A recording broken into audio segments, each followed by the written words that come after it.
Breaking news today, February 13th, 2026. President Salva Kiir Mayardit has arrived in Addis Ababa, Ethiopia, to attend the 39th Ordinary Session of the African Union Assembly, as South Sudan seeks renewed regional backing amid stalled implementation of its fragile peace deal and mounting security pressures at home. Arrival and diplomatic reception.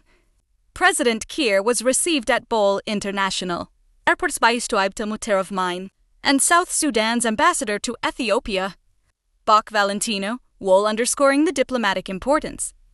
Juba attaches to the high-level continental gathering. African Union Summit. The summit, hosted at the African Union headquarters in Addis Ababa, is officially focused on sustainable water management and sanitation, in line with African Union Agenda 2063, the continent's long-term development blueprint.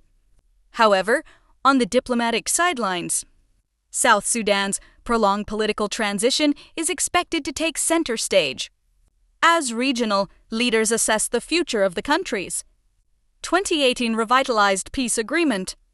According to the presidency, President Kiir is accompanied by a senior-level delegation and is scheduled to hold bilateral meetings with fellow African heads of state. Discussions are expected to focus on breaking the political deadlock in Juba, stabilizing the security situation, and accelerating preparations for long-delayed national elections. President Kiir is also expected to take part in consultations of the African Union C5 Committee, chaired by Cyril Ramaphosa. The committee serves as a key group of regional guarantors overseeing South Sudan's 2018 Revitalised Peace Agreement and has played a central role in mobilizing diplomatic and financial support for its implementation. Why this meeting matters? The Addis Ababa meetings come at a critical moment for South Sudan. Persistent delays in security sector reforms, electoral preparations, and constitutional processes have drawn growing scrutiny from regional and international partners. For President Kiir, the African Union Summit represents both a diplomatic test and a strategic opportunity to reaffirm commitments, rebuild confidence, and secure continental support as pressure mounts for tangible progress on peace. A EU chairperson calls for stronger private sector role in Africa's industrial future. At a high-level dialogue on the role of the private sector in realizing Africa's agenda, 2063 held on the margins of the 39th Assembly of the African Union in Addis Ababa this afternoon, Mahmoud Ali Yusuf, chairperson of the African Union Commission, delivered a strong message on Africa's economic transformation. He emphasized that Africa must move beyond exporting raw materials and importing value-added goods, control of nearly 30% of the world's critical minerals, stressing that the continent has the resources and capacity to industrialize and lead globally.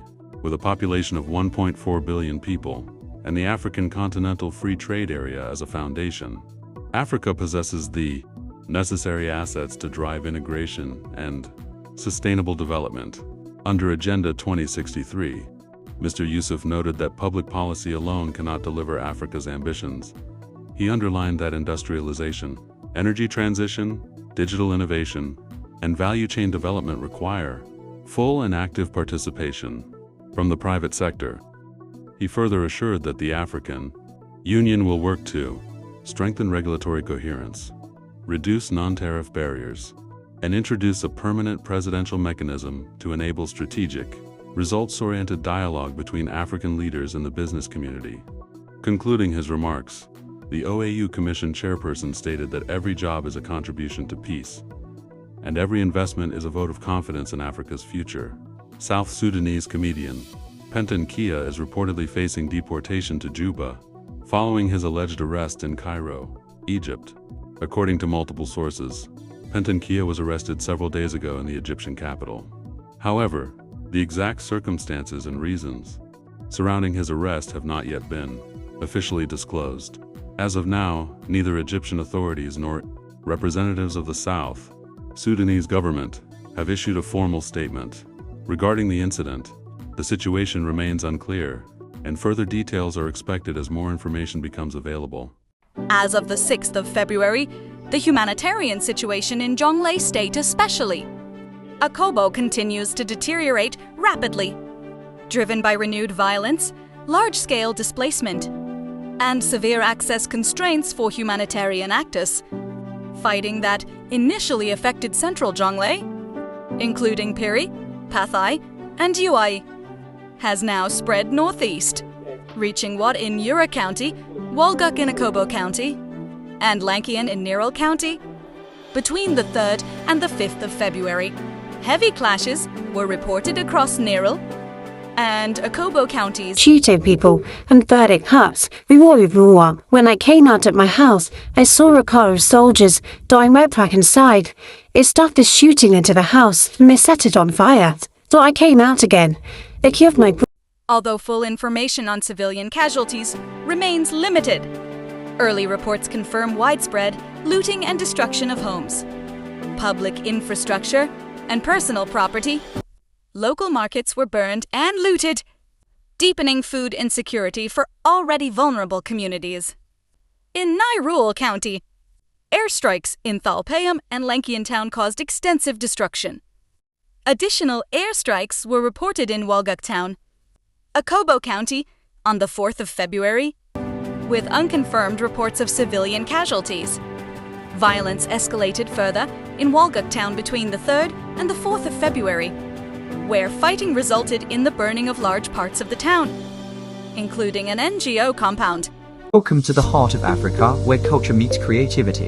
Join us on North Global News, your ultimate channel for inspiring news and stories across the continent. From the deep traditions of South Sudan and Ethiopia, to the rhythm of African music, the power of sports, the rise of technology, and the beauty of our wildlife and nature, this is Africa Reimagined. Share our stories. Keep Africa united through culture, knowledge and pride. Uniting Africa through stories and culture. Subscribe now to North Global News. Share Africa's culture with the world.